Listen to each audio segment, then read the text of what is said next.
हाँ जी, सत श्री अकाल। मैं ਕੁਲਦੀਪ ਸਿੰਘ ਸਿੱਧੂ ਤੇ ਆਪਾਂ ਲਗਾਤਾਰ ਡਿਸਕਸ ਕਰ ਰਹੇ ਹਾਂ PSSP grand series computer and ICT subject ਬਾਰੇ।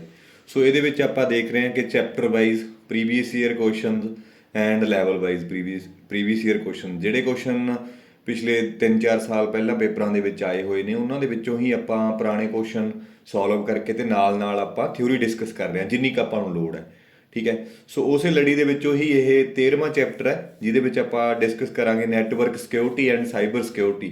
ਆਲਮੋਸਟ ਸਿਮਿਲਰ ਜਿਹੀਆਂ ਟਰਮਾਂ ਨੇ ਇਹ, network security and cyber security. ਉਹਦਾ ਹੀ ਇਹ ਬੇਸਿਕ ਲੈਵਲ ਹੈ। ਇਸ ਤੋਂ ਪਹਿਲਾਂ ਮੈਂ 12 ਚੈਪਟਰ ਕਰਾ ਚੁੱਕਿਆ। ਜੇਕਰ ਤੁਸੀਂ ਕੋਈ ਵੀ ਪੇਪਰ ਦੇਣਾ ਤਾਂ ਇਹ ਸਾਰੀਆਂ ਵੀਡੀਓ ਬਹੁਤ ਜ਼ਰੂਰੀ ਨੇ। ਤੁਸੀਂ ਸਾਰੇ ਪਹਿਲੇ ਚੈਪਟਰ ਤੋਂ ਲੈ ਕੇ ਲਗਾਤਾਰ ਵੀਡੀਓ ਦੇਖੋ। ਤੇ ਇੱਕ ਆਪਣੇ ਕੋਲੇ ਜਿਵੇਂ ਆਪਾਂ ਆਫਿਸ ਪ੍ਰੋਡਕਟਿਵਿਟੀ ਟੂਲ ਦੀ ਇੱਕ ਕਹਿ ਲਓ ਪਲੇਲਿਸਟ ਹੈ ਪੂਰੀ, ਉਹਦੇ ਵਿੱਚੋਂ ਵੀ ਵਰਡ, ਐਕਸਲ, ਪਾਵਰ ਪੁਆਇੰਟ ਦੇ ਵਿੱਚ ਕਾਫੀ ਕੁਐਸਚਨ ਪੁੱਛੇ ਜਾਂਦੇ ਨੇ, ਉਹ ਤੁਸੀਂ ਦੇਖ ਸਕਦੇ ਹੋ। ਠੀਕ ਹੈ, ਉਹਦਾ ਮੈਂ ਲਿੰਕ ਵੀ ਦਿੱਤਾ ਹੋਇਆ।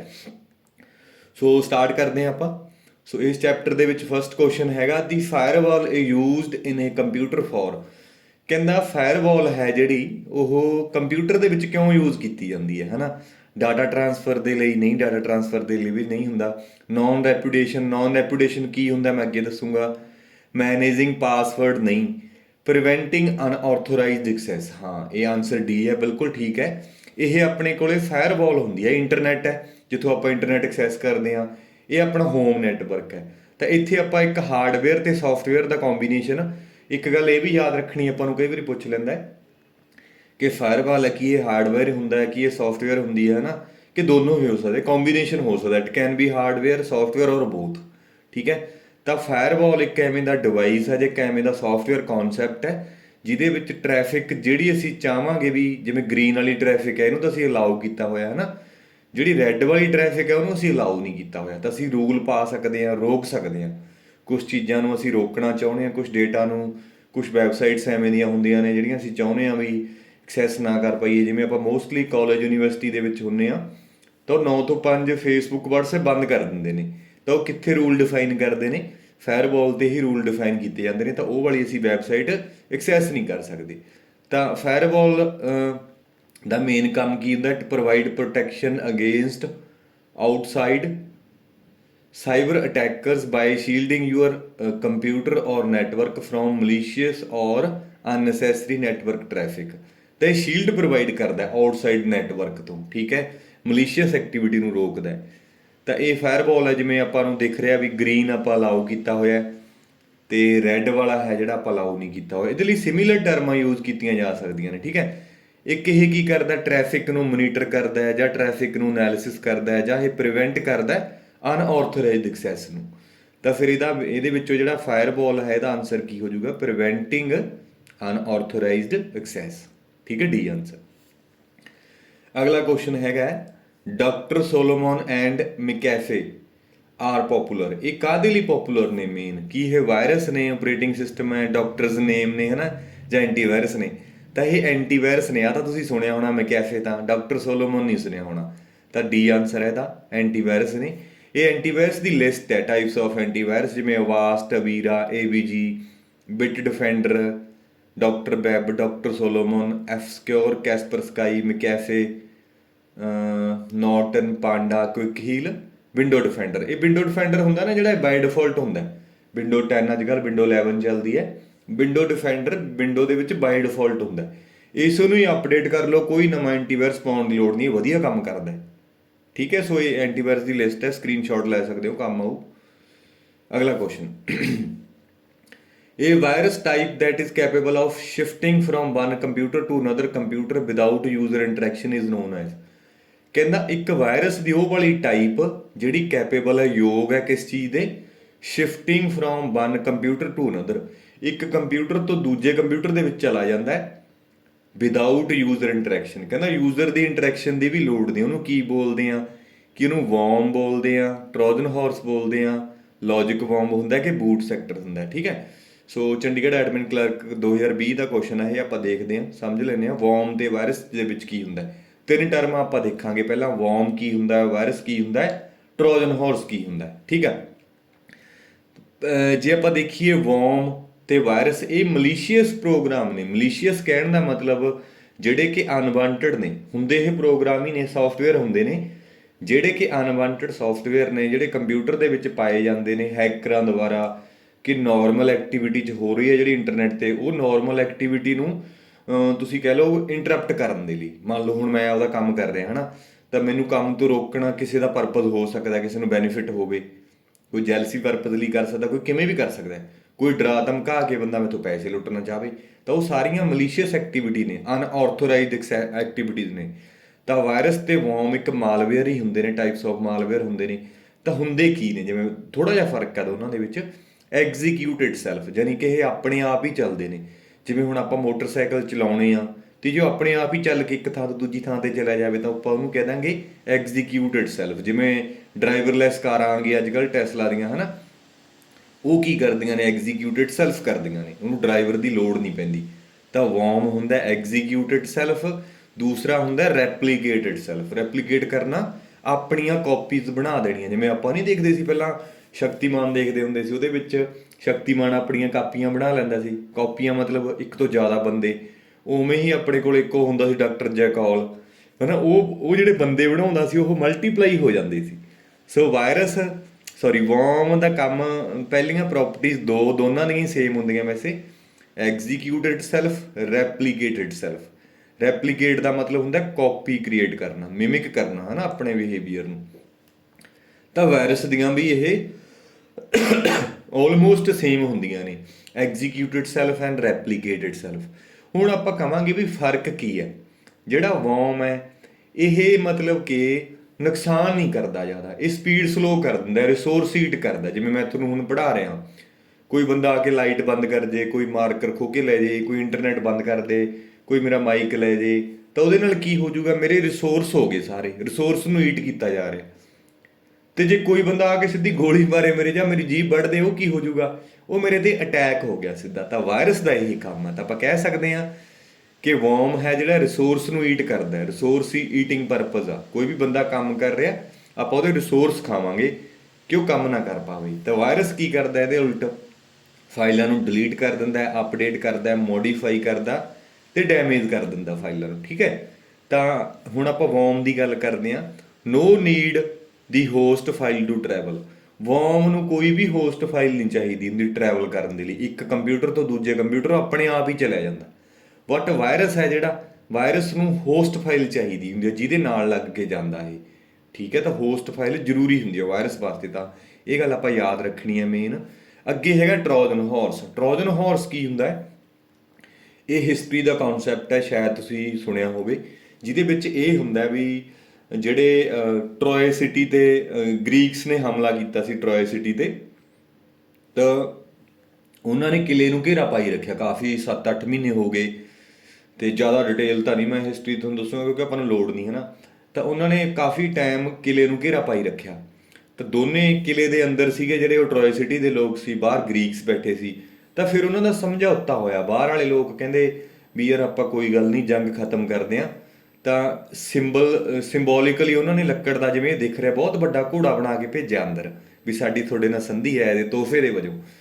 ਤਾਂ ਇਹ ਘੋੜਾ ਅੰਦਰ ਚਲਾ ਗਿਆ।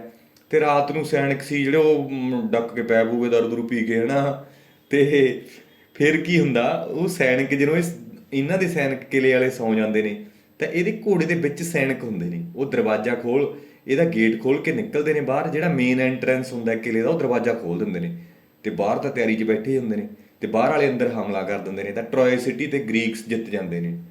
ਠੀਕ ਹੈ। ਹੋ ਸਕਦਾ ਥੋੜਾ ਬਹੁਤ ਅੱਗੇ ਪਿੱਛੇ ਹੋ ਗਿਆ ਹੋਵੇ ਹਿਸਟਰੀ ਦਾ ਕਾਨਸੈਪਟ, ਬਟ ਆਪਾਂ ਥੋੜੀ ਜਿਹੀ ਨਾ ਮੈਨੂੰ ਖੰਘ ਆ, ਥੋੜਾ ਤੁਹਾਨੂੰ ਸਬਰ ਕਰਨਾ ਹੀ ਪਊਗਾ। ਪੇਪਰ ਨੇੜੇ ਆ ਗਿਆ, ਤਾਂ ਕਰਕੇ ਮੈਨੂੰ ਐਂ ਵੀ ਚਲੋ ਕਾਫੀ ਮੈਸੇਜ ਆ ਰਿਹਾ ਤੁਹਾਡੇ ਬੱਚਿਆਂ ਦੇ ਵੀ ਕੰਮ ਕਰਵਾ ਦਿਓ, ਹੈ ਨਾ। ਥੋੜਾ ਜਿਹਾ ਇੰਨਾ ਕੁ ਰਿਕੁਐਸਟ ਹੈ ਮੇਰੀ ਕਿ ਟੋਲਰੇਟ ਕਰ ਲਿਓ, ਹੈ ਨਾ। ਵੈਸੇ ਮੈਨੂੰ ਪਤਾ ਵੀ ਹੈੱਡਫੋਨ ਲੱਗੇ ਹੁੰਦੇ ਆ, ਆਵਾਜ਼ ਵੀ ਬਹੁਤ ਜ਼ਿਆਦਾ ਆਉਂਦੀ ਹੈ ਕਫ ਦੀ, ਹੈ ਨਾ। ਚਲੋ ਕੋਈ ਗੱਲ ਨਹੀਂ। ਹਾਂ। ਤਾਂ ਜਦੋਂ ਇਹ ਜਿਹੜੇ ਬਾਹਰ ਗ੍ਰੀਕ ਸੀਗੇ ਜਿਹੜੇ, ਉਹਨਾਂ ਦਾ ਕਿਲੇ ਤੇ ਕਬਜ਼ਾ ਹੋ ਜਾਂਦਾ।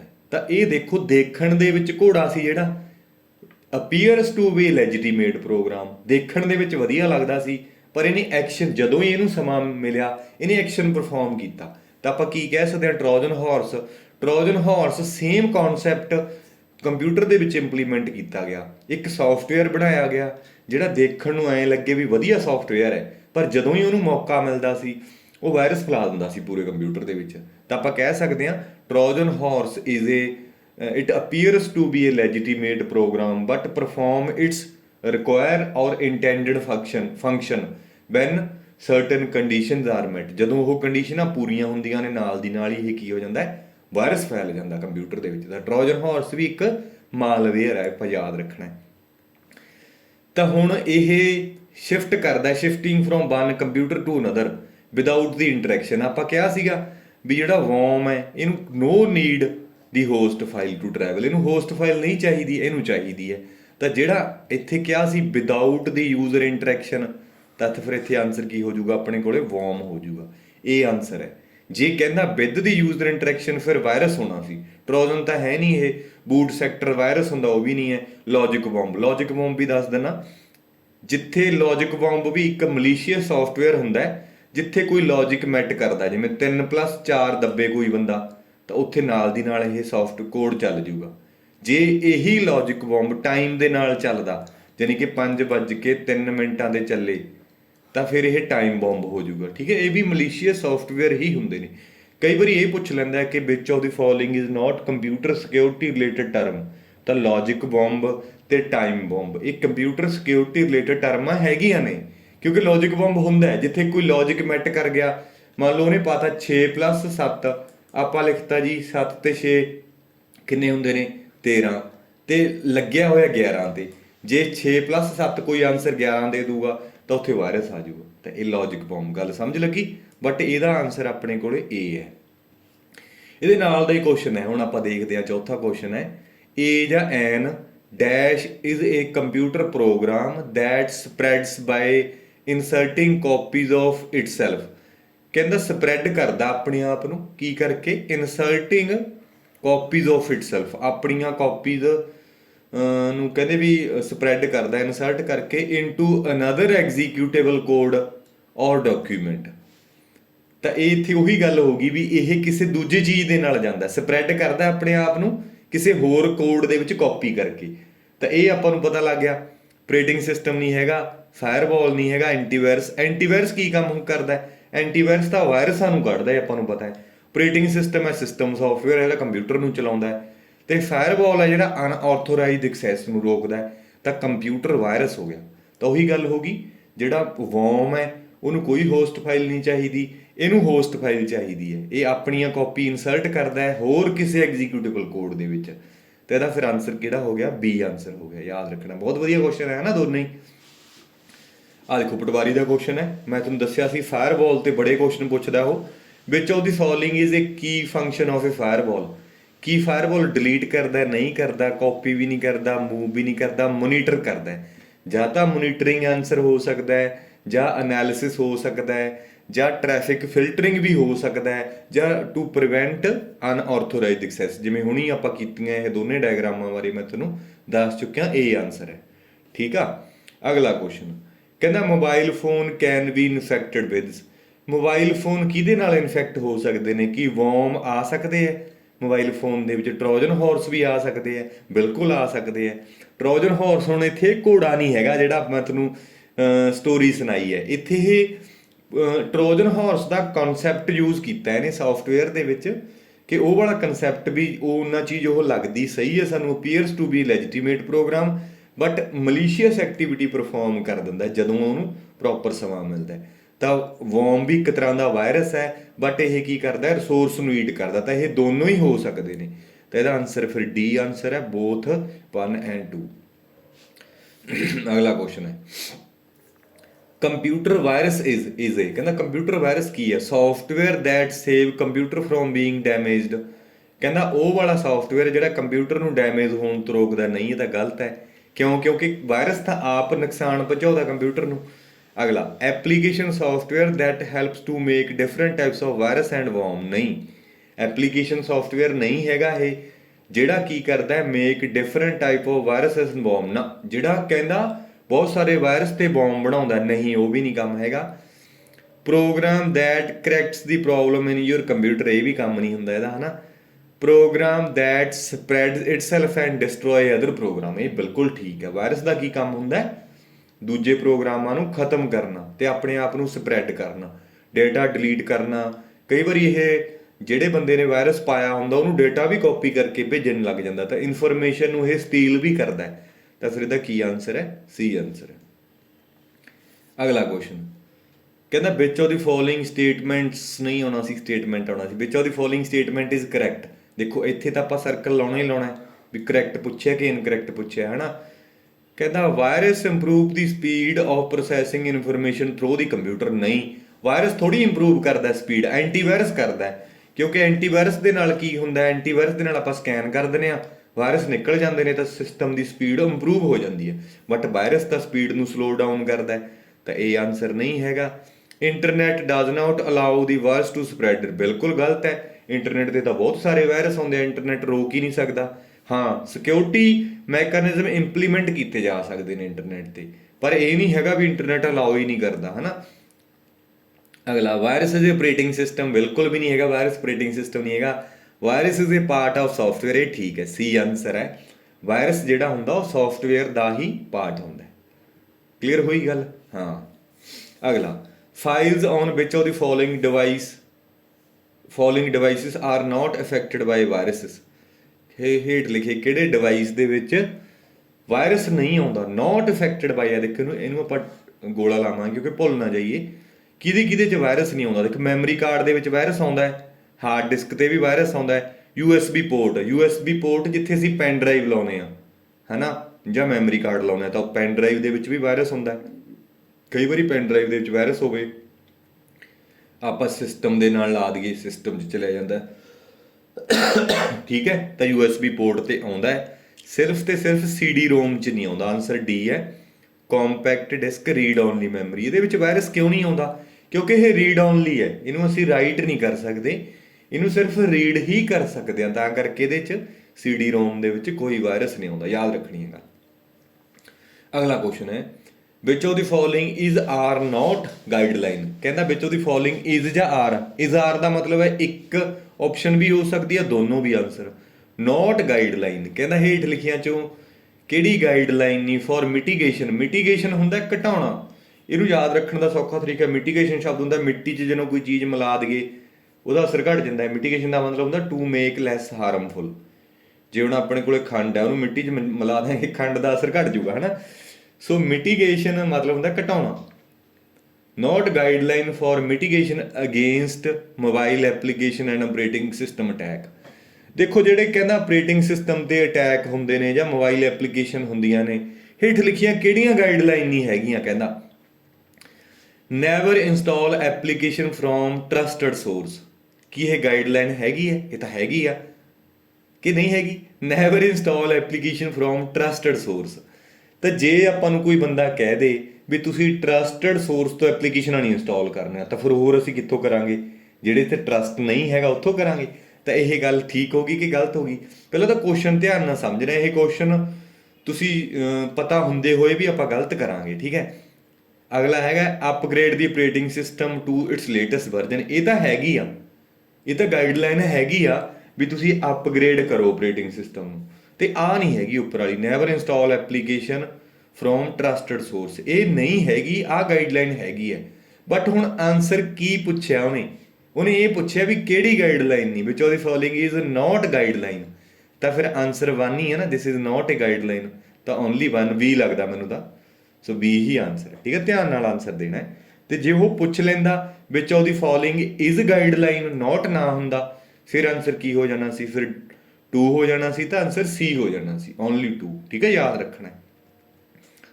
ਅਗਲਾ ਕੁਐਸਚਨ ਹੈ ਕਹਿੰਦਾ all of the following are example of real security and privacy risk except।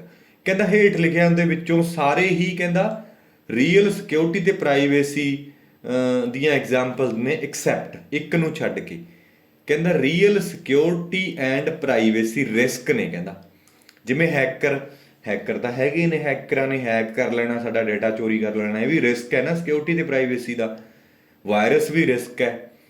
ਤੇ ਆਇਡੈਂਟੀਟੀ ਥੈਫਟ, ਮੇਰੀ ਕੋਈ ਆਇਡੈਂਟੀਟੀ ਚੱਕ ਕੇ ਲੈ ਜੇ, ਮੇਰਾ ਆਧਾਰ ਕਾਰਡ ਲੈ ਜੇ, ਜਾਂ ਮੇਰੀ ਬੈਂਕ ਦੇ ਵਿੱਚ ਇੱਕ ਆਇਡੈਂਟੀਟੀ ਹੈ, ਮੇਰਾ ਅਕਾਊਂਟ ਨੰਬਰ ਹੈ ਮੇਰੀ, ਜੇ ਬੰਦੇ ਨੇ ਆਇਡੈਂਟੀਟੀ ਚੋਰੀ ਕਰ ਲਈ, ਆਇਡੈਂਟੀਟੀ ਮੇਰਾ ਕੋਈ ਫੇਸ ਥੋੜੀ ਕੱਟ ਕੇ ਲੈ ਜਾਊਗਾ, ਮਤਲਬ ਮੇਰੇ ਯੂਜ਼ਰ ਨੇਮ ਤੇ ਪਾਸਵਰਡ ਲੈ ਜਾਊਗਾ ਬੰਦਾ, ਉਹ ਮੇਰੀ ਆਇਡੈਂਟੀਟੀ ਨੇ, ਤਾਂ ਉੱਥੋਂ ਮੇਰਾ ਡੇਟਾ ਚੋਰੀ ਕਰ ਸਕਦਾ ਹੈ। ਹੈਕਰ ਵੀ ਇੱਕ ਰਿਸਕ ਹੈ, ਵਾਇਰਸ ਵੀ ਰਿਸਕ ਹੈ, ਤੇ ਆਇਡੈਂਟੀਟੀ ਥੈਫਟ ਵੀ ਰਿਸਕ ਹੈ।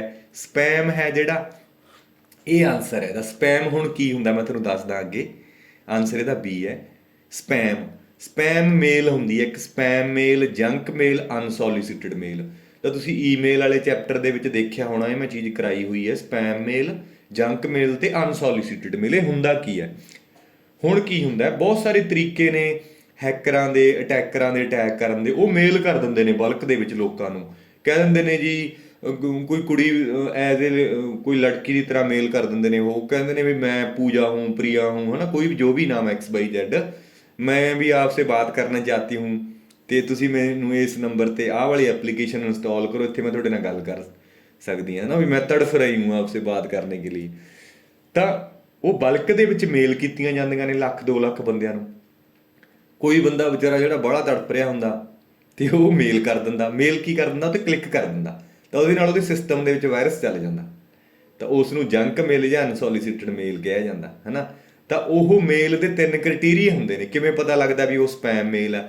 ਇੱਕ ਤਾਂ ਉਹਦੀ ਅਨੋਨਿਮਿਟੀ ਹੁੰਦੀ ਹੈ। ਅਨੋਨਿਮਿਟੀ ਮਤਲਬ ਕਿ ਸੈਂਡਰ ਦਾ ਐਡਰੈਸ ਨਹੀਂ ਹੁੰਦਾ, ਐਡਰੈਸ ਉਹਦਾ ਕੰਸੀਲਡ ਹੁੰਦਾ, ਯਾਨੀ ਕਿ ਲੁਕੋ ਕੇ ਰੱਖਿਆ ਹੁੰਦਾ। ਸਮਥਿੰਗ ਦੈਟ ਇਜ਼ ਹਿਡਨ, ਹੈ ਨਾ, ਉਹਨੂੰ ਕੰਸੀਲ ਬੋਲਦੇ ਆਪਾਂ। ਕੰਸੀਲਡ ਹੁੰਦਾ ਸੈਂਡਰ ਦੀ ਆਇਡੈਂਟੀਟੀ। ਤੇ ਦੂਜਾ ਹੁੰਦਾ ਮਾਸ ਮੇਲਿੰਗ। ਹੁਣ ਇੱਕ ਬੰਦੇ ਨੂੰ ਮੇਲ ਕੀਤੀ, ਕੀ ਪਤਾ ਉਹ ਸਮਝ ਜੇ ਵੀ ਇਹ ਗਲਤ ਕੀਤਾ ਜਾ ਰਿਹਾ ਹੈ। ਲੱਖ ਬੰਦੇ ਨੂੰ ਕਰਾਂਗੇ, ਕੋਈ ਮੱਛੀ ਤਾਂ ਫਸੂਗੀ, ਹੈ ਨਾ। ਤਾਂ ਅਨੋਨਿਮਿਟੀ ਹੁੰਦੀ ਹੈ, ਮਾਸ ਮੇਲਿੰਗ ਹੁੰਦੀ ਹੈ, ਇੱਕ ਅਨਸੋਲੀਸਿਟਡ ਹੁੰਦੀ ਹੈ।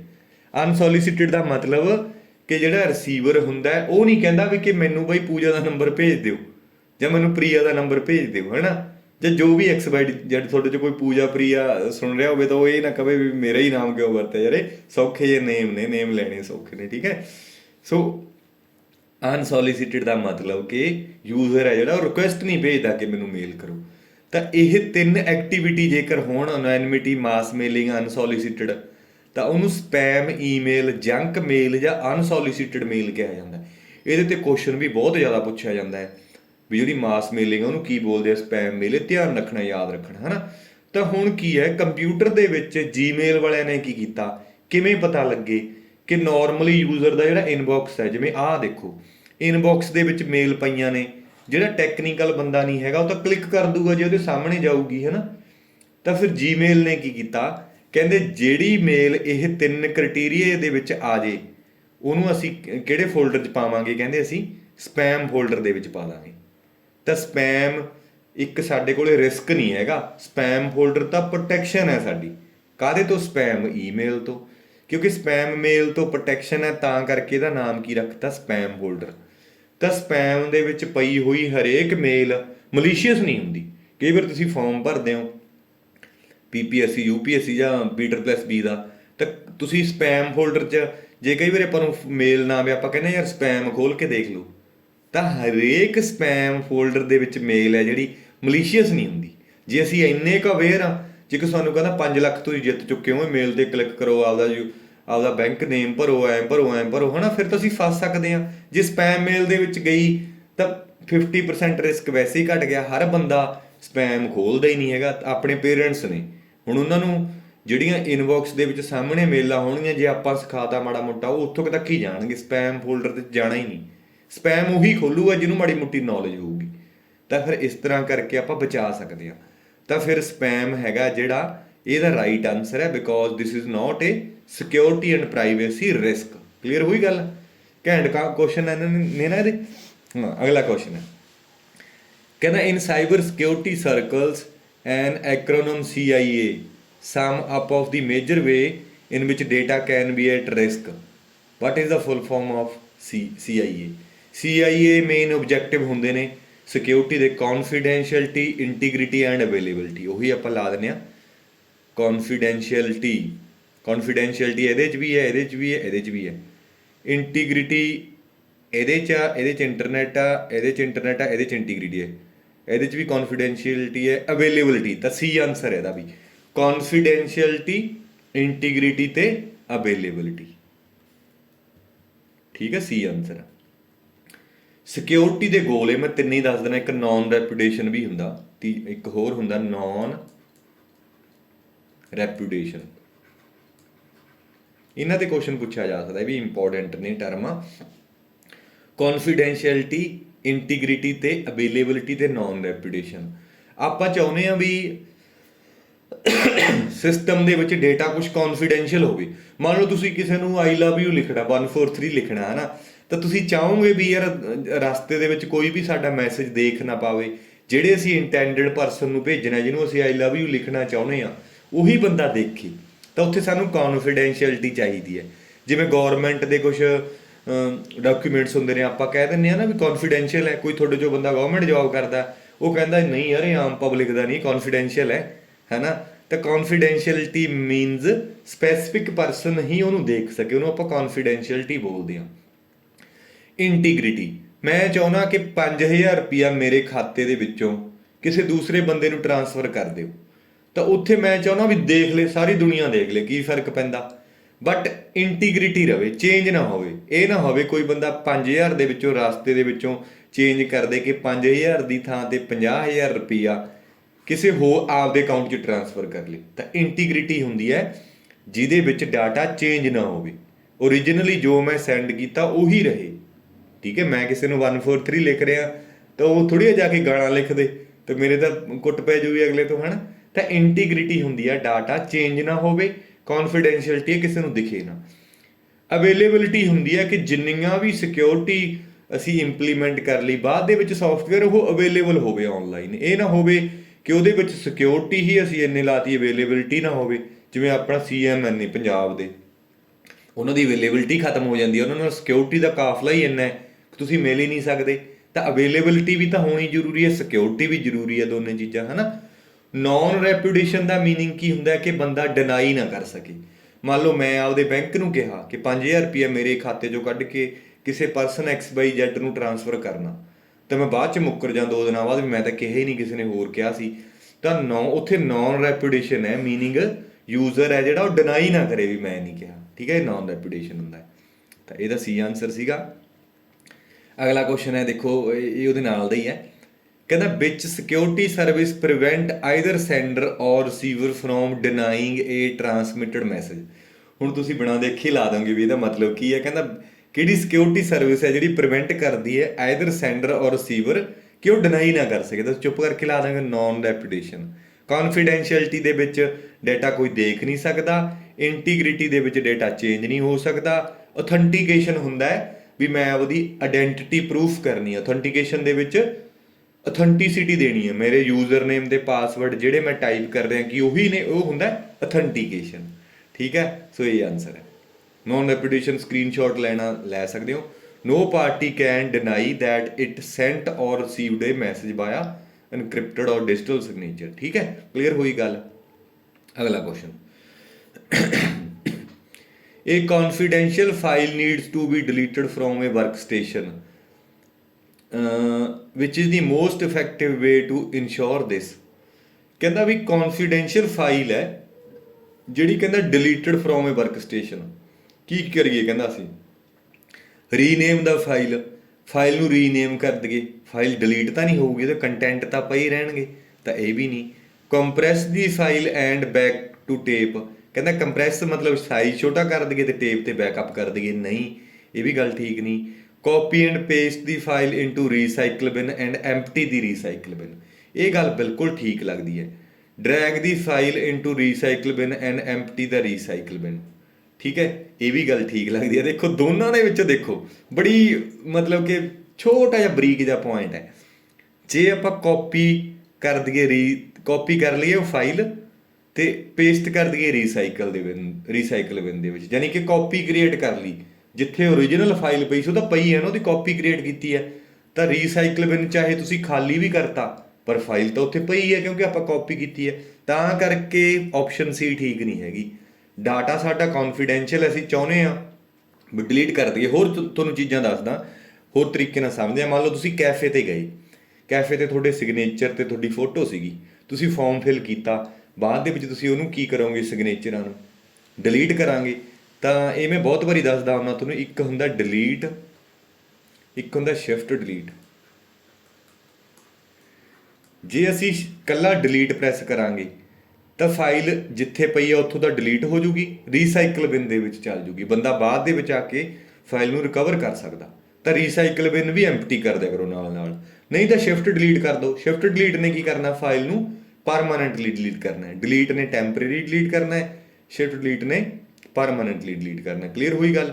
ਤਾਂ ਕਾਪੀ, ਜੇ ਤੁਸੀਂ ਆਪਦੇ ਸਿਗਨੇਚਰ ਕਾਪੀ ਕਰਕੇ ਪੇਸਟ ਕਰ ਦਿਓਗੇ ਰੀਸਾਈਕਲ ਬਿਨ 'ਚ, ਰੀਸਾਈਕਲ ਨੂੰ ਤੁਸੀਂ ਐਮਪਟੀ ਕਰ ਦੋਗੇ, ਤਾਂ ਕਾਪੀ ਕਰੀ ਸੋ ਤਾਂ ਫਾਈਲ ਪਈ ਹੈ, ਤਾਂ ਕਰਕੇ ਸੀ ਆਨਸਰ ਨਹੀਂ ਹੈਗਾ, ਡੀ ਆਨਸਰ ਹੈ। ਡਰੈਗ ਤੇ ਡ੍ਰੌਪ ਕਰਾਂਗੇ ਰੀਸਾਈਕਲ ਬਿਨ ਦੇ ਵਿੱਚ, ਬਾਅਦ 'ਚ ਆਪਾਂ ਕੀ ਕਰ ਦਾਂਗੇ, ਐਮਪਟੀ ਕਰ ਦਾਂਗੇ। ਠੀਕ ਆ।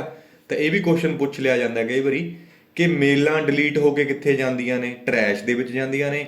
ਕੰਪਿਊਟਰ ਦੇ ਵਿੱਚ ਫਾਈਲਾਂ ਡਿਲੀਟ ਹੋ ਕੇ ਕਿੱਥੇ ਜਾਂਦੀਆਂ ਨੇ, ਰੀਸਾਈਕਲ ਬਿਨ ਦੇ ਵਿੱਚ ਜਾਂਦੀਆਂ ਨੇ। ਇਹ ਵੀ ਯਾਦ ਰੱਖਣਾ। ਅਗਲਾ, error in computer programs are called. ਇਹ ਬਹੁਤ ਵਾਰੀ ਪੁੱਛਿਆ ਜਾਂਦਾ ਕੁਐਸਚਨ ਹੈ। ਕੰਪਿਊਟਰ ਪ੍ਰੋਗਰਾਮ ਦੇ ਵਿੱਚ ਜੇ ਐਰਰ ਹੋਵੇ ਉਹਨੂੰ ਕੀ ਬੋਲਦੇ ਆਪਾਂ, ਬਗਸ ਬੋਲਦੇ ਹਾਂ। ਦਾ ਸੀ ਆਨਸਰ ਹੈ, ਯਾਦ ਰੱਖਣਾ। ਅਗਲਾ ਕਹਿੰਦਾ which of the following is not related to information security on the internet. ਹੇਠ ਲਿਖਿਆਂ ਚੋਂ ਕਹਿੰਦਾ ਕਿਹੜਾ ਨਾਟ ਰਿਲੇਟਡ ਆ ਗਿਆ ਨਾ, ਇਹਨੂੰ ਆਪਾਂ ਡਾਰਕ ਕਹੀਏ ਨਾ, ਸਰਕਲ ਲਾ ਲਾਂਗੇ। Not related to information security on internet. ਕਹਿੰਦਾ ਇੰਟਰਨੈਟ ਤੇ ਸਿਕਿਉਰਿਟੀ ਕਿਹੜਾ ਨਹੀਂ ਹੈਗਾ ਹੇਠ ਲਿਖਿਆਂ ਚੋਂ। Data encryption, watermarking, data hiding ਤੇ ਇਨਫੋਰਮੇਸ਼ਨ ਰਿਟਰੀਵਲ। ਡਾਟਾ ਇਨਕ੍ਰਿਪਸ਼ਨ ਤਾਂ ਹੈਗਾ, ਇਹ ਇਨਫੋਰਮੇਸ਼ਨ ਸਿਕਿਉਰਿਟੀ ਦੀ ਟਰਮ ਹੈ। ਡਾਟਾ ਇਨਕ੍ਰਿਪਸ਼ਨ ਦੇ ਵਿੱਚ ਕੀ ਹੁੰਦਾ, ਮੰਨ ਲਓ ਮੈਂ ਕਿਸੇ ਨੂੰ ਲਿਖਣਾ ਆਈ ਲਵ ਯੂ, ਤਾਂ ਇਹਨੂੰ ਇਨਕ੍ਰਿਪਟ ਕਰਕੇ ਭੇਜਾਂਗੇ ਆਪਾਂ, ਤਾਂ ਹੋ ਜਾਊਗਾ $4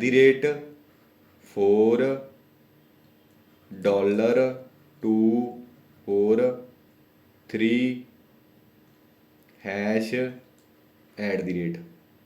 ਸੌਰੀ ਆ ਡਾਲਰ ਹੀ ਸੀਗਾ, ਹਾਂ। ਤਾਂ ਆ ਸੀਗਾ ਪਲੇਨ ਟੈਕਸਟ। ਪਲੇਨ ਟੈਕਸਟ ਨੂੰ ਅਨਰੀਡੇਬਲ ਟੈਕਸਟ 'ਚ ਕਨਵਰਟ ਕਰਨ ਨੂੰ ਆਪਾਂ ਇਨਕ੍ਰਿਪਸ਼ਨ ਬੋਲ ਦਿੰਦੇ ਹਾਂ। ਡੇਟਾ ਨੂੰ ਇਨਕ੍ਰਿਪਟ ਕਰਨਾ। ਆਹ ਰੀਡੇਬਲ ਫਾਰਮ ਸੀਗੀ, ਆਹ ਅਨਰੀਡੇਬਲ ਫਾਰਮ ਸੀ। ਰੀਡੇਬਲ ਫਾਰਮ ਨੂੰ ਅਨਰੀਡੇਬਲ ਫਾਰਮ 'ਚ ਕਨਵਰਟ ਕਰਨ ਨੂੰ ਇਨਕ੍ਰਿਪਸ਼ਨ ਬੋਲ ਦਿੰਦੇ ਆ। ਸੈਂਡਰ ਕੀ ਕਰੂਗਾ, ਆਪਦੀ ਰੀਡੇਬਲ ਫਾਰਮ ਨੂੰ ਅਨਰੀਡੇਬਲ ਫਾਰਮ 'ਚ ਕਨਵਰਟ ਕਰਕੇ ਰਿਸੀਵਰ ਨੂੰ ਭੇਜ ਦੂਗਾ। ਜਦੋਂ ਹੀ ਰਿਸੀਵਰ ਕੋਲ ਇਹ ਪਹੁੰਚਿਆ, ਰਿਸੀਵਰ ਨੂੰ ਵੀ ਨਹੀਂ ਸਮਝ ਆਉਣਾ, ਉਹਨੇ ਕੀ ਕਰਨਾ ਹੈ, ਇਸ ਫਾਰਮ ਨੂੰ ਦੁਬਾਰਾ ਇਸ 'ਚ ਕਨਵਰਟ ਕਰਨਾ। ਇਹਨੂੰ ਕੀ ਬੋਲ ਦਿਆਂਗੇ, ਡੀਕ੍ਰਿਪਸ਼ਨ, ਇਹਨੂੰ ਬੋਲ ਦਿਆਂਗੇ ਇਨਕ੍ਰਿਪਸ਼ਨ। ਤਾਂ ਇਹ ਸਿਕਿਉਰਿਟੀ ਦੀ ਟਰਮ ਹੈ। ਡੇਟਾ ਨੂੰ ਹਾਈਡ ਕਰ ਦੇਣਾ ਵੀ ਸਿਕਿਉਰਿਟੀ ਦੀ ਟਰਮ ਹੈ, ਹਨਾ। ਆਪਾਂ ਹਾਈਡ ਕਰ ਦਿੰਦੇ ਹੁੰਦੇ ਹਾਂ ਲੈਪਟਾਪ ਜਾਂ ਫੋਨ ਦੇ ਵਿੱਚ। ਵਾਟਰ ਮਾਰਕਿੰਗ ਕੀ ਹੁੰਦੀ ਹੈ, ਜੇ ਪਿੱਛੇ ਮੈਂ ਲੋਗੋ ਜਿਹਾ ਲਗਾ ਦਿਆਂ, ਇੱਕ ਧੁੰਦਲਾ ਜਿਹਾ ਨਹੀਂ ਲਾਇਆ ਹੁੰਦਾ, ਤੁਸੀਂ ਨੋਟਸਾਂ 'ਤੇ ਦੇਖਿਆ ਹੋਣਾ, ਪਿੱਛੇ ਵਾਟਰ ਮਾਰਕ ਲੱਗਿਆ ਹੁੰਦਾ, ਉਹ ਵੀ ਸਿਕਿਉਰਿਟੀ ਪਰਪਸ ਦੇ ਲਈ ਹੁੰਦਾ ਹੈ, ਵੀ ਸਾਡੇ ਕੋਈ ਜਿਹੜੀ ਹੈ ਇਨਫੋਰਮੇਸ਼ਨ ਚੋਰੀ ਨਾ ਕਰ ਸਕੇ। ਤਾਂ ਇਨਫੋਰਮੇਸ਼ਨ ਰਿਟਰੀਵਲ ਹੈ ਜਿਹੜਾ, ਇਹ ਇਨਫੋਰਮੇਸ਼ਨ ਸਿਕਿਉਰਿਟੀ ਰਿਲੇਟਡ ਟਰਮ ਨਹੀਂ ਹੈਗੀ। ਠੀਕ ਹੈ। ਸਿਕਿਉਰਿਟੀ ਤਾਂ ਪ੍ਰੋਵਾਈਡ ਨਹੀਂ ਕਰਦਾ, ਇਨਫੋਰਮੇਸ਼ਨ ਚੋਰੀ ਹੁੰਦੀ ਹੈ ਜਦੋਂ ਸਾਨੂੰ ਕੋਈ ਇਨਫੋਰਮੇਸ਼ਨ ਨੂੰ, ਜਦੋਂ ਕੋਈ ਅਟੈਕਰ ਅਟੈਕ ਕਰਦਾ, ਇਨਫੋਰਮੇਸ਼ਨ ਚੋਰੀ ਹੋ ਜਾਂਦੀ ਹੈ ਸਾਡੀ। ਠੀਕ ਹੈ। ਤਾਂ ਵਾਟਰ ਮਾਰਕ ਬਾਰੇ ਮੈਂ ਆਲਰੇਡੀ ਦੱਸ ਹੀ ਦਿੱਤਾ ਤੁਹਾਨੂੰ, ਤਾਂ ਫਿਰ ਇਹਦਾ ਡੀ ਆਨਸਰ ਹੈ। ਅਗਲਾ, ਕੰਪਿਊਟਰ ਵਾਇਰਸ ਹੈ ਜੇ ਕੀ ਇਹ ਹਾਰਡਵੇਅਰ ਹੈ, ਬੈਕਟੀਰੀਆ ਹੈ, ਕਿ ਨਨ ਆਫ ਦੀਜ਼ ਹੈ, ਕਿ ਸੌਫਟਵੇਅਰ ਹੈ। ਤਾਂ ਇਹਦਾ ਆਨਸਰ ਸੀ ਹੈ, ਸੌਫਟਵੇਅਰ ਹੁੰਦਾ ਇਹ, ਖਿਆਲ ਰੱਖਣਾ। ਅੱਗੇ ਆ ਗਿਆ, encoding or scrambling data for transmission across a network is known as. ਇਹ ਮੈਂ ਹੁਣੀ ਦੱਸ ਕੇ ਆਇਆ ਤੁਹਾਨੂੰ। ਇਨਕ੍ਰਿਪਸ਼ਨ ਹੁੰਦੀ ਹੈ ਐਨਕੋਡਿੰਗ ਜਾਂ ਸਕ੍ਰੈਂਬਲਿੰਗ। ਜਿਵੇਂ ਆਹ ਦੇਖੋ, ਆਹ ਮੈਸੇਜ ਆਪਣੇ ਕੋਲੇ, ਮੇ ਦੀ ਫੋਰਸ ਬੀ ਵਿਦ ਯੂ। ਆਹ ਹੈਗਾ ਅਨਇਨਕ੍ਰਿਪਟਡ ਟੈਕਸਟ, ਜਾਂ ਇਹਨੂੰ ਪਲੇਨ ਟੈਕਸਟ ਬੋਲ ਦਿੰਦੇ ਆ। ਤਾਂ ਇਸ ਟੈਕਸਟ ਨੂੰ ਅਨਰੀਡੇਬਲ ਟੈਕਸਟ ਦੇ ਵਿੱਚ ਕਨਵਰਟ ਕੀਤਾ ਜਾਂਦਾ ਹੈ, ਕਾਹਦੇ ਦੁਆਰਾ, ਇਨਕ੍ਰਿਪਸ਼ਨ ਕੀ ਲੱਗਦੀ ਹੈ ਇੱਕ, ਜਾਂ ਇਨਕ੍ਰਿਪਸ਼ਨ ਦਾ ਐਲਗੋਰਿਥਮ ਲੱਗਦਾ, ਲੌਕ ਲਗਾ ਦਿੰਦੇ ਹਾਂ ਇਨਫੋਰਮੇਸ਼ਨ ਨੂੰ ਆਪਾਂ। ਇਹਨੂੰ ਆਪਾਂ ਇਨਕ੍ਰਿਪਟਡ ਟੈਕਸਟ ਬੋਲਦੇ ਹਾਂ ਜਾਂ ਸਾਈਫਰ ਟੈਕਸਟ ਬੋਲਦੇ ਹਾਂ। ਤੇ ਇਸ ਪ੍ਰੋਸੈਸ ਨੂੰ ਅਸੀਂ ਐਨਕੋਡਿੰਗ ਵੀ ਕਹਿ ਸਕਦੇ ਹਾਂ, ਸਕ੍ਰੈਂਬਲਿੰਗ ਵੀ ਕਹਿ ਸਕਦੇ ਹਾਂ, ਤੇ ਇਨਕ੍ਰਿਪਸ਼ਨ ਵੀ ਕਹਿ ਸਕਦੇ ਹਾਂ, ਹਨਾ। ਤੇ ਜਿਹਨੂੰ ਰਿਸੀਵਰ ਕੋਲ ਇਹੀ ਚੀਜ਼ ਪਹੁੰਚ ਜਾਂਦੀ ਆ, ਸਾਈਫਰ ਟੈਕਸਟ ਨੂੰ, ਕਿਉਂਕਿ ਸਾਈਫਰ ਟੈਕਸਟ ਸਮਝ ਥੋੜਾ ਆਉਂਦੀ ਆ, ਸਾਈਫਰ ਟੈਕਸਟ ਨੂੰ ਦੁਬਾਰਾ ਫਿਰ ਪਲੇਨ ਟੈਕਸਟ ਦੇ ਵਿੱਚ ਯੂਜ਼ਰ ਨੂੰ ਤਾਂ ਫਿਰ ਹੀ ਸਮਝ ਆਊਗੀ, ਹਨਾ। ਤਾਂ ਫਿਰ ਇਹਨੂੰ ਦੁਬਾਰਾ ਇੱਧਰ ਲੈ ਕੇ ਆਉਣ ਦੇ ਲਈ ਜਿਹੜਾ ਐਲਗੋਰਿਥਮ ਵਰਤਿਆ ਜਾਂਦਾ ਉਹਨੂੰ ਡੀਕ੍ਰਿਪਸ਼ਨ ਬੋਲ ਦਿੰਦੇ ਆ, ਜਾਂ ਡੀਕੋਡਿੰਗ ਬੋਲ ਦਿੰਦੇ ਆ। ਤੁਸੀਂ ਰੀਜ਼ਨਿੰਗ ਦੇ ਵਿੱਚ ਪੜ੍ਹਦੇ ਹੋਵੋਗੇ ਇਨਕੋਡਿੰਗ ਡੀਕੋਡਿੰਗ, ਉਹ ਇਸੇ ਪ੍ਰਿੰਸੀਪਲ 'ਤੇ ਕੰਮ ਕਰਦਾ। ਤੇ ਉੱਥੇ ਡੀਕ੍ਰਿਪਸ਼ਨ ਕੀ ਵਰਤੀ ਜਾਂਦੀ ਹੈ। ਠੀਕ ਹੈ। ਸੋ ਲੈਵਲ 2 ਦੇ ਵਿੱਚ ਦੱਸੂਗਾ ਕਿਹੜੀਆਂ ਕਿਹੜੀਆਂ ਕੀਜ਼ ਹੁੰਦੀਆਂ ਨੇ, ਜਿਵੇਂ ਏਸਿਮੈਟ੍ਰਿਕ ਕੀ ਐਲਗੋਰਿਥਮ ਹੁੰਦੇ ਨੇ, ਤੇ ਸਿਮੈਟ੍ਰਿਕ ਕੀ ਐਲਗੋਰਿਥਮ, ਉਹ ਚਲੋ ਲੈਵਲ 1 'ਚ ਹਜੇ ਆਪਾਂ ਨੂੰ ਲੋੜ ਨਹੀਂ। ਠੀਕ ਹੈ। ਅਗਲਾ ਕੁਐਸਚਨ ਆ ਸਮਝ ਗਏ ਸੀ ਨਾ ਵੀ ਇਹਨੂੰ ਕੀ ਬੋਲਦੇ ਆ? Encoding or scrambling data for transmission across a network. Decryption ਨਹੀਂ ਬੋਲਦੇ, ਪ੍ਰੋਟੈਕਸ਼ਨ ਵੀ ਨਹੀਂ ਬੋਲਦੇ, ਡਿਟੈਕਸ਼ਨ ਵੀ ਨਹੀਂ ਬੋਲਦੇ, ਇਨਕ੍ਰਿਪਸ਼ਨ ਬੋਲ ਦਿੰਦੇ ਆਪਾਂ। ਠੀਕ ਹੈ, ਯਾਦ ਰੱਖਣੀ ਹੈ ਗੱਲ। ਅਗਲਾ, firewall are use to protect a computer on a network against. Firewall ਕਿਹੜੀਆਂ ਚੀਜ਼ਾਂ ਤੋਂ ਪ੍ਰੋਟੈਕਟ ਕਰਦਾ? ਆਰਥੋਰਾਈਜ਼ਡ ਅਟੈਕ ਨਹੀਂ। ਆਰਥੋਰਾਈਜ਼ ਦਾ ਅਟੈਕ ਦਾ ਮਤਲਬ ਹੈ ਕਿ ਮੈਂ ਯੂਨੀਵਰਸਿਟੀ ਦੇ ਵਿੱਚ ਜਾਣ ਦੇ ਲਈ ਆਰਥੋਰਾਈਜ਼ ਤਾਂ ਹੈਗਾ, ਕਿਉਂ? ਕਿਉਂਕਿ ਮੇਰੇ ਕੋਲ ਯੂਜ਼ਰ ਨੇਮ ਤੇ ਪਾਸਵਰਡ ਹੈ, ਜਾਂ ਕਹਿ ਲਓ ਮੇਰੇ ਕੋਲ ਆਈ ਕਾਰਡ ਹੈ, ਮੈਂ ਆਰਥੋਰਾਈਜ਼ਡ ਬੰਦਾ। ਮੈਨੂੰ ਗਾਰਡ ਥੋੜੀ ਰੋਕਣਗੇ ਵੀ ਤੂੰ ਆਰਥੋਰਾਈਜ਼ਡ ਹੈ। ਜਾ ਕੇ ਮੈਂ ਕਿਸੇ ਦਾ ਕਤਲ ਕਰ ਦਿਆਂ ਤਾਂ ਮੈਂ ਅਟੈਕ ਕੀਤਾ ਨਾ, ਤਾਂ ਇਹਨੂੰ ਸਿਕਿਉਰਿਟੀ ਗਾਰਡ ਨਹੀਂ ਰੋਕ ਸਕਦੇ। ਤਾਂ ਉਵੇਂ ਹੀ ਫਾਇਰਵॉल ਆ ਜਿਹੜੀ ਆਰਥੋਰਾਈਜ਼ਡ ਅਟੈਕ ਨੂੰ ਨਹੀਂ ਰੋਕਦੀ, ਇਹ ਅਨਆਰਥੋਰਾਈਜ਼ਡ ਅਟੈਕ ਨੂੰ ਰੋਕਦੀ ਹੈ। ਫਾਇਰ ਅਟੈਕ ਨੂੰ ਵੀ ਨਹੀਂ ਰੋਕਦੀ। ਨਾਮ ਬੇਸ਼ੱਕ ਫਾਇਰਵॉल ਹੈ, ਪਰ ਇਹ ਥੋੜਾ ਵੀ ਅੱਗ ਤੋਂ ਪ੍ਰੋਟੈਕਸ਼ਨ ਕਰਦਾ। ਇਹ ਇੰਟਰਨਲ ਅਟੈਕ ਨੂੰ ਵੀ ਨਹੀਂ ਰੋਕਦਾ, ਸਿਰਫ ਇਹ ਅਨਆਰਥੋਰਾਈਜ਼ਡ ਅਟੈਕ ਨੂੰ ਰੋਕਦਾ। ਠੀਕ ਆ, ਆ ਦੇਖੋ ਰਿਪੀਟ ਹੋ ਰਿਹਾ। ਇਹ ਹੋਰ ਤਰੀਕਾ ਪੁੱਛਣ ਦਾ। Dash ਡਿਨੋਟਸ N error in a computer programme. ਦਾ ਬੱਗ ਹੁੰਦਾ ਜਿਹੜਾ ਉਹ ਡਿਨੋਟ ਕਰਦਾ ਐਰਰ ਨੂੰ। ਅਗਲਾ, ਇਹਦਾ ਤਾਂ ਆਨਸਰ ਹੀ ਦਿੱਤਾ ਹੋਇਆ ਹੈ, ਮੈਂ ਹਾਈਡ ਕਰਨਾ ਭੁੱਲ ਗਿਆ। International computer security day is observed on. ਤਾਂ ਇਹ 30 ਨਵੰਬਰ ਨੂੰ ਸੈਲੀਬ੍ਰੇਟ ਕੀਤਾ ਜਾਂਦਾ, ਯਾਦ ਰੱਖਣਾ, ਬਹੁਤ ਜ਼ਿਆਦਾ ਇੰਪੋਰਟੈਂਟ ਹੈ ਇਹ। 30th November is celebrated as computer security day. ਤੇ ਕਈ ਵਾਰੀ ਪੁੱਛ ਲੇ ਫਾਦਰ ਆਫ ਕੰਪਿਊਟਰ ਸਿਕਿਉਰਿਟੀ ਤਾਂ ਅਗਸਤ ਕਿਰਚੌਫਸ। ਇਹ ਦੋਨੇ ਗੱਲਾਂ ਯਾਦ ਰੱਖਣੀਆਂ ਨੇ। ਠੀਕ ਹੈ, ਅਗਲਾ ਕੁਐਸਚਨ ਕਹਿੰਦਾ when does an operating system verify the identity of a user. ਕਹਿੰਦਾ ਯੂਜ਼ਰ ਦੀ ਆਇਡੈਂਟੀਟੀ ਕਦੋਂ ਵੈਰੀਫਾਈ ਕਰਦਾ? ਜਿਵੇਂ ਮੈਂ ਯੂਨੀਵਰਸਿਟੀ 'ਚ ਜਾਣਾ ਤਾਂ ਬਾਹਰ ਗੇਟ 'ਤੇ ਮੈਨੂੰ ਗਾਰਡ ਪੁੱਛ ਸਕਦੇ ਆ ਵੀ ਆਇਡੈਂਟੀਟੀ ਵੈਰੀਫਾਈ ਕਰਾ ਆਪਦੀ ਕਿ ਤੂੰ ਉਹੀ ਬੰਦਾ ਹੈ, ਤੂੰ ਐਡਮਿਸ਼ਨ ਲਈ ਹੋਈ ਅੰਦਰ, ਤੇਰਾ ਆਈ ਕਾਰਡ ਬਣਿਆ ਹੋਇਆ। ਤਾਂ ਕਦੋਂ ਕਦੋਂ ਹੁੰਦੀ ਹੈ? At login time, during booting, at user command, while ਰਜਿਸਟਰਿੰਗ new user. ਤਾਂ ਲੌਗਇਨ ਟਾਈਮ 'ਤੇ ਨਹੀਂ ਹੁੰਦਾ। ਆ ਦੇਖੋ, ਜਦੋਂ ਆਪਾਂ ਲੌਗਇਨ ਕਰਦੇ ਹਾਂ ਸ਼ੁਰੂ ਦੇ ਵਿੱਚ ਵਿੰਡੋ ਦੇ ਵਿੱਚ ਆਪਾਂ ਯੂਜ਼ਰ ਨੇਮ ਤੇ ਪਾਸਵਰਡ ਭਰਦੇ ਹਾਂ ਐਟ ਲੌਗਇਨ ਟਾਈਮ। ਠੀਕ ਹੈ, ਅਗਲਾ question full form of APN in context of mobile devices. ਤਾਂ ਇਹ ਹੁੰਦਾ ਐਕਸੈਸ ਪੁਆਇੰਟ ਨੇਮ। ਠੀਕ ਹੈ, ਯਾਦ ਰੱਖਣਾ। GPRS 3G 4G ਦੇ ਵਿੱਚ, GSM ਦੇ ਵਿੱਚ ਯੂਜ਼ ਕੀਤਾ ਜਾਂਦਾ ਇਹ ਐਕਸੈਸ ਪੁਆਇੰਟ ਨੇਮ। ਇਹ ਆਨਸਰ ਹੈ। ਠੀਕ ਹੈ, ਅਗਲਾ in DoS attack what is the full form of DoS. DoS ਹੁੰਦਾ ਡਿਨਾਈਲ ਆਫ ਸਰਵਿਸਿਸ। ਠੀਕ ਹੈ, ਡਿਨਾਈਲ ਆਫ ਸਰਵਿਸਿਸ ਆ ਡੌਸ ਅਟੈਕ ਹੈ। ਜਦੋਂ ਕਿਸੇ ਇੱਕ ਕੰਪਿਊਟਰ ਦੇ ਉੱਪਰ ਬਹੁਤ ਸਾਰੇ ਕੰਪਿਊਟਰ ਅਟੈਕ ਕਰ ਦੇਣ, ਉਹਨੂੰ ਆਪਾਂ ਕੀ ਬੋਲ ਦਿੰਦੇ ਹਾਂ? ਡੌਸ, ਡਿਨਾਈਲ ਆਫ ਸਰਵਿਸਿਸ। ਸਪੋਜ਼ ਕਰੋ ਇਹ ਤੁਹਾਡਾ ਸਰਵਰ ਹੈ, ਤੁਸੀਂ ਕੋਈ ਪੇਪਰ ਦੇਣਾ, ਜਿਵੇਂ ਐਕਸਾਈਜ਼ ਇੰਸਪੈਕਟਰ ਦਾ ਪੇਪਰ ਦੇਣਾ, PEE ਕੰਡਕਟ ਕਰਾ ਰਿਹਾ ਹੈ ਨਾ, ਐਕਸਾਈਜ਼ ਦਾ ਪੇਪਰ ਦੇਣਾ। ਜਿੱਦਣ ਤੁਹਾਡਾ ਰਿਜ਼ਲਟ ਆ ਗਿਆ, ਇਹ 50,000 ਬੰਦੇ ਨੂੰ ਹੈਂਡਲ ਕਰ ਸਕਦਾ ਹੈ। 50,000 ਬੰਦਾ ਐਟ ਏ ਸੇਮ ਟਾਈਮ ਤੇ ਲੌਗਇਨ ਕਰਕੇ ਆਪਦਾ ਰਿਜ਼ਲਟ ਦੇਖ ਸਕਦਾ। ਬਟ ਮੈਂ ਕੀ ਕਰਾਂ? ਮੈਂ ਚਾਹੁੰਦਾ ਵੀ ਇਹ ਸਰਵਰ ਨੂੰ ਮੈਂ ਡਾਊਨ ਕਰ ਦਿਆਂ, ਇਹਦੀਆਂ ਸਰਵਿਸਿਸ ਨੇ ਜਿਹੜੀਆਂ ਉਹਨੂੰ ਮੈਂ ਡਿਨਾਈ ਕਰਦਾ। ਤਾਂ ਮੈਂ ਕੀ ਕਰੂੰਗਾ? ਮੈਂ 1 ਲੱਖ ਕੰਪਿਊਟਰ ਹੋਊਗਾ ਜਿਹੜਾ, ਉਹਨੂੰ ਮੈਂ ਕੰਟਰੋਲ ਕਰ ਰਿਹਾ ਹਾਂ, ਕਿਉਂਕਿ ਮੈਂ ਹੈਕਰ ਹਾਂ, ਅਟੈਕਰ ਹਾਂ। ਮੈਂ ਤੁਹਾਡੇ ਸਾਰੇ ਕੰਪਿਊਟਰਾਂ ਨੂੰ ਅਟੈਕ ਕਰ ਰਿਹਾ ਹੋਊਗਾ, ਕਿਉਂਕਿ ਤੁਹਾਨੂੰ ਜਿਹੜੇ ਬੰਦੇ ਕੰਪਿਊਟਰ ਚਲਾ ਰਹੇ ਹੁੰਦੇ ਨੇ ਉਹਨਾਂ ਨੂੰ ਪਤਾ ਨਹੀਂ ਹੁੰਦਾ। ਤੇ ਜਿਹੜੇ ਬੰਦਿਆਂ ਦਾ ਕੰਪਿਊਟਰ ਅੰਡਰ ਅਟੈਕ ਹੋਵੇ ਉਹਨੂੰ ਆਪਾਂ ਜ਼ੋਂਬੀ ਬੋਲ ਦਿੰਦੇ ਹੁੰਦੇ ਹਾਂ ਜਾਂ ਬੌਟ ਬੋਲ ਦਿੰਦੇ ਹਾਂ। ਜ਼ੋਂਬੀ ਇੱਕ ਵਿਕਟਮ ਕੰਪਿਊਟਰ ਹੁੰਦਾ ਹੈ ਜਿਹਨੂੰ ਇਹ ਨਹੀਂ ਪਤਾ ਲੱਗ ਰਿਹਾ ਕਿ ਮੈਨੂੰ ਕੌਣ ਕੰਟਰੋਲ ਕਰ ਰਿਹਾ। ਜਿਵੇਂ ਹੁਣ ਮੈਂ ਕੰਪਿਊਟਰ ਮੇਰਾ ਚੱਲ ਰਿਹਾ, ਲੈਪਟਾਪ ਚੱਲ ਰਿਹਾ, ਤੇ ਜੇ ਮੇਰੇ ਕੰਪਿਊਟਰ ਨੂੰ ਕੰਟਰੋਲ ਕੋਈ ਹੋਰ ਕਰ ਰਿਹਾ, ਮੇਰੇ ਕੰਪਿਊਟਰ ਦੀਆਂ ਪ੍ਰੋਸੈਸਿੰਗ ਪਾਵਰ ਕੋਈ ਹੋਰ ਬੰਦਾ ਯੂਜ਼ ਕਰ ਰਿਹਾ, ਤਾਂ ਮੈਂ ਉੱਥੇ ਜ਼ੋਂਬੀ ਹੋ ਜਾਊਂਗਾ। ਤਾਂ ਅਟੈਕਰ ਕੀ ਕਰਦੇ ਨੇ? ਇਸ ਤਰ੍ਹਾਂ ਕਰਕੇ 1 ਲੱਖ ਬੰਦੇ ਨੂੰ ਇਕੱਠਾ ਕਰਿਆ, ਉਹਨੇ ਕੰਪਿਊਟਰ ਨੂੰ ਕੰਟਰੋਲ ਕਰਿਆ, ਤੇ ਉਹਦੇ ਦੁਆਰਾ ਇਹਨਾਂ ਦੇ ਐਕਸਾਈਜ਼ ਇੰਸਪੈਕਟਰ ਦਾ ਪੇਪਰ ਕੰਡਕਟ ਕਰਾ ਰਿਹਾ PEE, ਇਹਨਾਂ ਦੇ ਸਰਵਰ 'ਤੇ ਅਟੈਕ ਕਰਤਾ। ਤਾਂ ਸਾਰੀਆਂ ਜਿਹੜੀਆਂ 50,000 ਬੰਦਾ ਪਹਿਲਾਂ ਐਕਸੈਸ ਕਰ ਸਕਦਾ ਸੀ, ਉਹ ਵੀ ਨਹੀਂ ਐਕਸੈਸ ਕਰ ਪਾਊਗਾ। ਤਾਂ ਇਹਦੀਆਂ ਸਰਵਿਸਿਜ਼ ਨੂੰ ਡਿਨਾਈ ਕਰਤਾ। ਤਾਂ ਇਹਨੂੰ ਬੋਲਦੇ ਨੇ ਡੌਸ, ਡਿਨਾਈਲ ਆਫ ਸਰਵਿਸਿਜ਼। ਤੇ ਜੇ ਕਈ ਵਾਰੀ ਆਪਾਂ ਨੂੰ ਪੁੱਛ ਲਏ DDoS, ਇਹ ਹੁੰਦਾ ਡਿਸਟਰੀਬਿਊਟਡ ਡਿਨਾਈਲ ਆਫ ਸਰਵਿਸਿਜ਼। ਠੀਕ ਹੈ, ਇਹ ਤਾਂ ਹੈਗਾ ਡਿਨਾਈਲ ਆਫ ਸਰਵਿਸਿਜ਼। ਜੇ ਅਟੈਕ ਬਹੁਤ ਸਾਰੀਆਂ ਲੋਕੇਸ਼ਨਾਂ ਤੋਂ ਹੋਵੇ, ਕੁਛ ਅਟੈਕ ਚੰਡੀਗੜ੍ਹੋਂ ਹੋ ਰਿਹਾ, ਬੈਂਗਲੌਰ ਤੋਂ ਹੋ ਰਿਹਾ, US ਤੋਂ ਹੋ ਰਿਹਾ, ਕੈਨੇਡਾ ਤੋਂ ਕਿਤੋਂ ਵੀ ਹੈ ਨਾ, ਲੰਡਨ ਤੋਂ ਹੋ ਰਿਹਾ, ਵੱਖੋ ਵੱਖਰੀਆਂ ਲੋਕੇਸ਼ਨਾਂ ਤੋਂ ਹੋ ਰਿਹਾ, ਯਾਨੀ ਕਿ ਡਿਸਟਰੀਬਿਊਟਡ ਹੋਇਆ ਹੋਇਆ, ਤਾਂ ਉਹਨੂੰ ਆਪਾਂ ਬੋਲ ਦਿਆਂਗੇ ਡਿਸਟਰੀਬਿਊਟਡ ਡਿਨਾਈਲ ਆਫ ਸਰਵਿਸਿਜ਼। ਤਾਂ ਬਹੁਤ ਸਾਰੇ ਟਾਈਪਸ ਆਫ ਅਟੈਕ ਵੀ ਪੜਾਂਗੇ ਆਪਾਂ ਲੈਵਲ 2 ਦੇ ਵਿੱਚ ਡਿਸਕਸ ਕਰਾਂਗੇ, ਠੀਕ ਹੈ। ਸੋ ਇਹ ਸੀਗੇ, ਮੈਨੂੰ ਲੱਗਦਾ ਇੰਨੇ ਕੀ ਕੁਐਸਚਨ ਸੀਗੇ 13ਵੇਂ ਚੈਪਟਰ ਦੇ ਕੁਐਸਚਨ ਨੇ। ਬਾਕੀ ਆਪਾਂ ਆਉਣ ਵਾਲੀਆਂ ਵੀਡੀਓ ਦੇ ਵਿੱਚ ਪੁਰਾਣੇ ਕੁਐਸਚਨ ਵੀ ਡਿਸਕਸ ਕਰਾਂਗੇ ਐਕਸਰਸਾਈਜ਼ ਦੇ ਲਈ, ਤੇ ਬਾਕੀ ਹੋਰ ਲੈਵਲ 2 ਵੀ ਆਪਾਂ ਸਟਾਰਟ ਕਰ ਰਹੇ ਹਾਂ, ਠੀਕ ਹੈ। ਕਮੈਂਟ ਕਰਕੇ ਮੈਨੂੰ ਜ਼ਰੂਰ ਦੱਸਿਆ ਕਰੋ, ਥੋੜਾ ਜਿਹਾ ਹੁੰਦਾ ਹੀ ਆਪਾਂ ਪੜ੍ਹਾ ਰਹੇ ਹਾਂ ਵੀ ਥੋੜਾ ਮੋਟੀਵੇਸ਼ਨ ਮਿਲ ਜਾਂਦਾ ਉਸ ਚੀਜ਼ ਦੇ ਨਾਲ, ਵੀ ਤੁਹਾਨੂੰ ਸਮਝ ਆ ਰਹੀਆਂ ਚੀਜ਼ਾਂ ਜਾਂ ਕੁਛ ਮਾੜਾ ਮੋਟਾ ਚੇਂਜ ਕਰਨਾ ਤਾਂ ਮੈਨੂੰ ਤੁਸੀਂ ਸੁਜੈਸਟ ਕਰ ਸਕਦੇ ਹੋ। ਸੋ ਮਿਲਦੇ ਹਾਂ ਕਿਸੇ ਹੋਰ ਵੀਡੀਓ 'ਚ।